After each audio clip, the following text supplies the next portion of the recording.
Zach and then Daniel.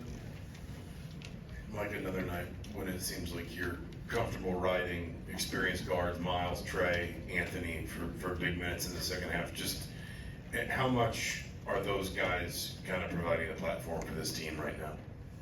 Well, I mean, again, these guys don't get another, the seniors don't get another shot at this. So, you know, they know what it's about. You know, Anthony and Gallo have been with me the longest. Goody's had a good run at Illinois, now he's with us. So, Ballo's senior, gotta ride him, see where it leads us. Daniel Linez. I want to say after Wisconsin, you said it's a team that just wasn't strong enough up top. You know, it just kind of lacked that real, true mental strength, right? The last however many weeks, you guys have really come together, gelled, really fought. What is it that's kind of just sparked this late toughness you guys have found? Well, I've never said my team wasn't mentally tough or physically tough.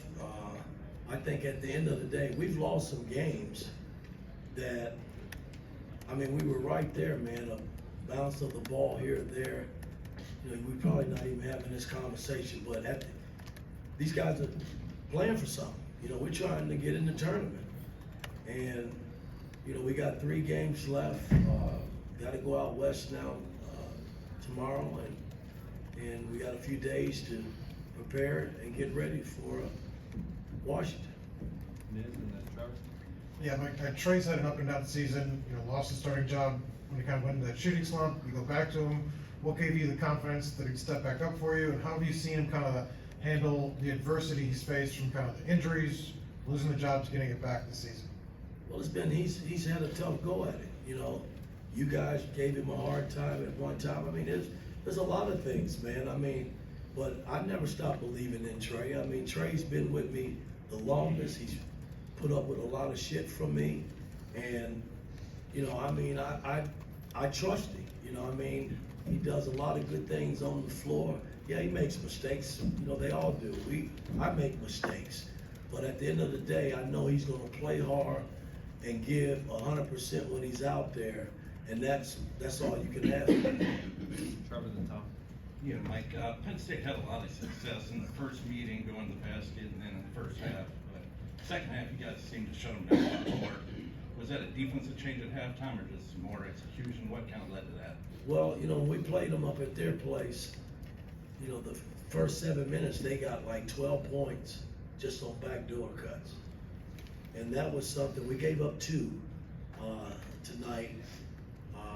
That was something that we really focused in on, and we tried to keep you know, their side pick and rolls where they weren't rejecting us and sending it back over the top where all the help was. And they still had some success there, but for the most part, I thought our defense was pretty solid, especially coming down the stretch. I mean, both teams were scoring at will, and like I told them at halftime, it's the team that's going to defend and rebound in this half that's going to end up winning the game. And I thought coming down the stretch, we made the defensive stops that we needed. Tom and Todd.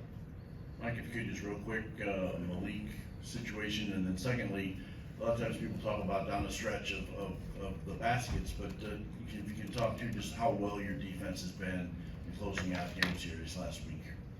Well, our defense has been solid. Malik, right now, I'm just, you know, I got to get an update. I know that we took him to the hospital emergency. He was fine and shoot around, and then he came down with something, and so I don't know where we are with Malik right now. But you know, the sooner he can get back, the better. But it's next man up. Everybody's just got to stay ready. Todd and then one. Mike, got some productive minutes out of Kaden Carlisle tonight. What's been your conversations with him to try to keep him kind of going in a positive direction? Stay ready, you know, I mean, stay ready and focus, because you just never know, man. I mean, this game is a funny game, and somebody goes down, and you mad at the coach because he hadn't played you. Now you're not mentally and physically ready to play, and you know, I just tell guys, stay ready, and what minutes you do get, make it the best minutes for our team in terms of helping us win basketball games. If you do that, then I'll come back your way again. Will and then Mike. Mike, 5 double-digit scores even without Malik, 24 assists your first time with more than 20 assists since the beginning of December. How important is it for this team to be able to move the ball, to have all these options, and how different does it make your team with that many different options. Well, I mean, it's something that we've been searching for all season. I thought the second half of the Purdue game is the best we played all season defensively. And we scored 48 points, so that meant the ball was moving and guys were sharing the basketball. And tonight, you know, we shared it again. We scored 46 points and the ball was humping, you know, and that's the way it's gotta be. I mean, we just can't rely on one guy. You know, we've had 4 or 5 guys in double figures in 2 straight games, and we're gonna need that going forward. Last question, Mike. Coach, in the final 6 minutes, Trey hit a couple threes, Miles Rice hit a 3. I feel like we're always sitting here asking you, you know, why aren't the threes falling? How good did it feel to actually see clutch ones go down in a moment like that? I've been saying that shit for 3 years. You know, guys, you know, have been getting good looks, but just hadn't knocked them down. And tonight, you know, we made them. I mean, it was nice to see. So I hope that's a good sign, you know, moving forward. Thanks, Coach. Thanks, Thanks, Mike. Thank you.